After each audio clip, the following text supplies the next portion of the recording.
It was about a few months back. I was searching in my room for my old Pokemon Fire Red game. I was trying to redeem myself with some old memorabilia after playing a ton of Wi-Fi battles, which I won most of, and I knew my Pokemon Yellow version was gone. I couldn't find my Fire Red either, but I knew I could still emulate the game on ROMs. Unfortunately, I indulged in ROM hacking, so I didn't have any free or clean ROMs for playing on. So I decided to search for a clean Fire Red ROM. Due to the large bouts of wind flurries, the connection was very shaky. All the regular sites I tried to access had connection issues, and I couldn't get onto them. I searched Google for what seemed like forever, until I found a lone site with a weird name. I honestly can't remember the URL, but it was off. Like it wasn't something I'd normally find. Either way, I had managed to connect to it, and when I started downloading the ROM, my PC's brightness went down. I thought I had accidentally unplugged the charger or something stupid like that, but the plug and the output were still in place just fine. I didn't really care too much, and I opened up the Visual Boy Advance and I fired up the ROM. I started the game, a new game. Something seemed off. For starters, there was no music at all. The only music was on the title screen. I walked down into the bottom floor, and instead of the normal text, the mom just said, "Watch the TV," and nothing else. I decided to follow what she said. I watched the TV. It was the most shocking thing I had ever seen in a Pokemon game, a Nintendo game, or just any game for that matter.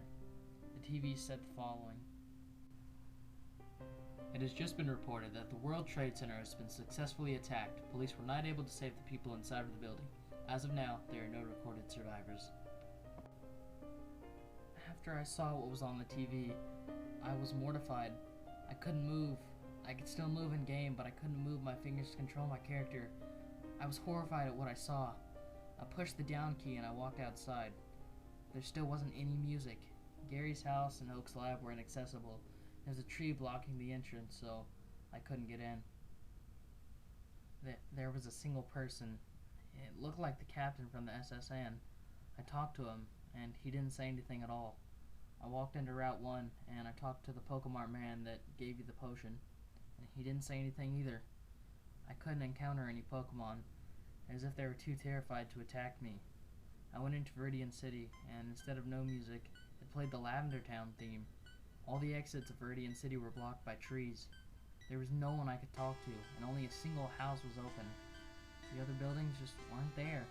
I entered it, and it brought me to a heavily populated area, in which I couldn't talk to anyone. I walked all around the city, and I eventually saw two twin towers that looked like the Pokemon towers.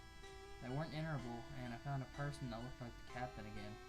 I talked to him, and this time, he just said there were no survivors, and the box wouldn't close. I went through this entire ROM again, and nothing was different. I never found out who created the hack, or why. I don't know, was it to simulate the despair from the 9/11 attacks? Or perhaps it was to show that 9/11 could sneak into anything.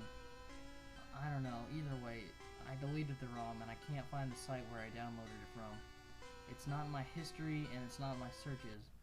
And the creepy thing is, the ROM was modified on September 11th, 2010.